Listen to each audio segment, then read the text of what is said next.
हरिओम. पातंजल योगसूत्रे, योगदासांचे प्रवचन, सूत्र क्रमांक 19. भव प्रत्ययो विदेह प्रकृती लयानाम. विदेही आणि प्रकृती लय ज्यांना साध्य झाला त्यांना असंप्रज्ञात समाधी प्राप्त झालेली असते. सूत्र क्रमांक 18 मध्ये सांगितलेली असंप्रज्ञात समाधी ज्यांना साध्य झाली आहे, ज्यांनी जन्मतःच देह आणि आत्मा यांचं पृथक्करण केलेले असते, त्यांनी जन्मतःच देह आणि आत्मा यांचं पृथक्करण केलेले असते. सूत्र क्रमांक 18 मध्ये सांगितलेली असंप्रज्ञात समाधी ज्यांना साध्य झाली आहे, त्यांनी जन्मतःच देह आणि आत्मा यांचं पृथक्करण केलेले असते.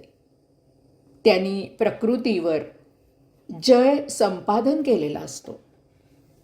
त्यांनी देहभान जिंकल्यामुळे त्यांना केवळ आत्मभानच असते.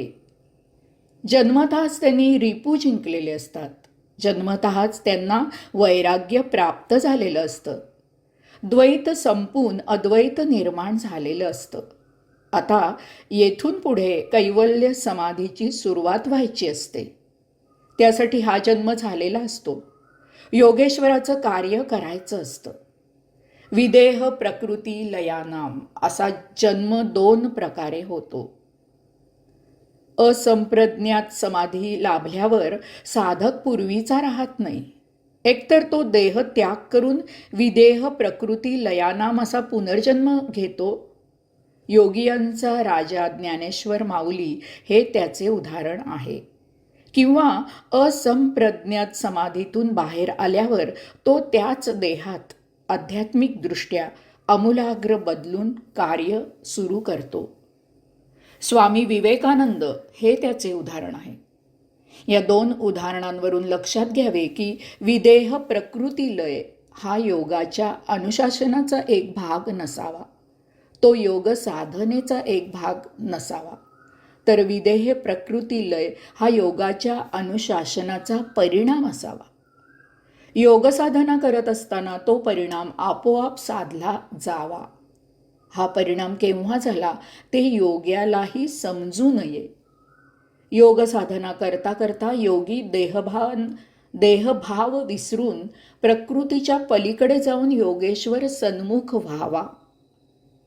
विदेह म्हणजे विशिष्ट प्रकारे देहाचे पृथक्करण करणे, देहाचा उपयोग आत्म्याच्या सेवेसाठी करणे, त्यासाठी देहाला आवश्यक अन्न, वस्त्र, निवारा, संरक्षण देणे, आत्मभान ठेवून आत्मज्ञान जाणणे, देहाच्या प्रत्येक अवयवाचा उपयोग आत्म्यासाठी करणे.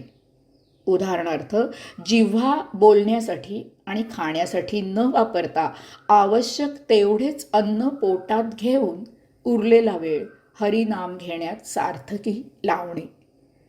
याच प्रकारे इतर अवयवांचा वापर आत्म्याच्या सेवेसाठी करणे. विदेह लय प्रकृती लय म्हणजे देहाच्या प्रकृतीच्या नित्य सांसारिक इच्छा क्षीण करणे, त्या मारून टाकणे नव्हे, त्या कमजोर करून प्रकृतीला आत्म्याच्या सेवेसाठी वापरणे. प्रकृती म्हणजे शरीर असा अर्थ नसून प्रकर्षाने करावयाची कृती, म्हणजे स्थूलमानाने स्वभाव, सांसारिक भोग, वासना, इच्छा, आकांक्षा शक्तिहीन करून अनासक्त भावनेने स्वभावतःच आत्मसेवेला जुंपून घेणे. भवप्रत्यय म्हणजे या संसाराचा अनुभव आल्यापासून नाईलाज म्हणून देह धर्मापुरते येथे अस्तित्व ठेवायचे, नाहीतर सतत यांची ब्रह्मानंद टाळी लागलेली असते. पुढील जन्म असा येण्यासाठी या जन्मापासूनच योग साधनेत प्रत्येकाने जमेल तेवढे स्वतःला व्यस्त करावे. नरदेह यासाठीच आहे. पुढचे सूत्र क्रमांक 20. श्रद्धा वीर्य स्मृती समाधी प्रज्ञापूर्वक इतरेषाम. इतरांना श्रद्धा, प्रयत्न, स्मृती, तदाकारी, प्रज्ञा यामुळे असंप्रज्ञात समाधी प्राप्त होते. ज्या साधकांना जन्मताच असंप्रज्ञात समाधी साध्य झालेली नसेल अशांनी या जन्मी साधना करून ती साध्य करावी. त्यासाठी योगाधिराज पातंजली यानंतरच्या पुढील सूत्रांमधून साधना सांगत आहेत. यासाठी साधकांनी खालील 5 गोष्टींचं आचरण करावं. 1. श्रद्धा. योगेश्वरावर पूर्ण विश्वास ठेवून साधना करावी. शेतात धान्य खोल पण ओल्यात पेरावं लागतं. साधना अढळ भाव भक्तीने केली पाहिजे. 2. वीर्य. साधना पूर्ण ताकदीने, पूर्ण शक्तीने झाली पाहिजे. उद्दिष्टपूर्तता होईपर्यंत साधना चालू ठेवली पाहिजे. आळस, कंटाळा करून चालणार नाही. 3. स्मृती. गतजन्मीचं किंवा अगोदर मिळवलेलं ज्ञान समयोचित वापरून साधना केली पाहिजे. नसत्या आठवणीत रममाण होऊन चालणार नाही. 4. समाधी. समाधी ही एक कृती आहे. नुसती तयारी करून उपयोग नाही. प्रत्यक्ष कृती शेवटपर्यंत झाली पाहिजे. आरंभ शूरपणा उपयोगाचा नाही. 5. प्रज्ञा. प्रज्ञा म्हणजे प्रखर ज्ञान.